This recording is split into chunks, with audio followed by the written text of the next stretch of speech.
the sergeant major came out, because I know where you're kind of going with this. And I basically told him on this deployment, I'm like, hey, I need a break after this deployment. I've been on every deployment. I'm the senior platoon sergeant. I'm going to be eligible for master sergeant, but I need to go to the school. If I don't complete the school that I was supposed to have done 3 years ago, I won't be eligible for the next rank. And I need a break. He's like, okay. And he 100%, like the plan was I would come back from that deployment. I would be on rear D. I would go to the school. I would do a couple other things. And then I would take another platoon, the recce platoon, after that next deployment. But I basically missed that deployment. Anyway, so we get back from Baghdad after leave. We're doing some training stuff. Sergeant major comes out to the training range. He's like, hey, somebody fell out of the rotation. I don't have a backfill for you as a platoon sergeant. So you're going to stay in platoon sergeant for this deployment, this upcoming deployment, and then you're going to take the recce platoon after the deployment. You know, and I looked at it and I got it. Like, I understand, like, things happen and people fall off, but I'm like, sergeant major, like, I really need you to really reconsider this. Think about this and see if you can source another solution from regiment or something. I really need to stay back from this deployment. I need you to honor what we talked about. And if he would have worked with me or he'd have said something different, I would have probably had a different reaction, but I'll never forget. He looked at me and he goes, well,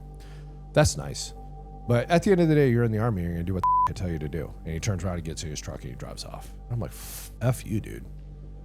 Absolutely not. Because, you know, it's important to note, I'm a terrible Army guy. I hate being told what to do, especially when you tell me I can't do something that I want to do and we're pretty determined on it. And he used the Army's rank system against me. Like, you and I are not going to get along. So anyway, I got back from that training. I found this job up at ROTC, called up to HRC, because at this point, after you've served so in Ranger Regiment, anytime you get promoted, you owe the regiment 2 years, okay? Or when you arrive, you owe them 2 years. But if you get promoted to team leader, you owe them 2 years. You squad leader 2 years. Are 2 years or whatever it is. Well, I'd already filled that and more. So I can leave at any time I want. I'm fenced to the organization, but if I choose, I volunteer to leave, I can leave at any time I want. So my buddy was working up at HRC, Ranger Branch specifically, which does all the manning for the Army, found a line item for an ROTC unit and basically had him put me on orders for that organization. And, you know, found the job, all this different kind of stuff, and then came back, told Bernie what I did, which was my first sergeant, and he was like, I wish you had talked to me, but I understand. And then the sergeant major pulled me in his office, told me I'd never serve in the 75th Ranger Regiment again, and I was a cowardice piece of shit.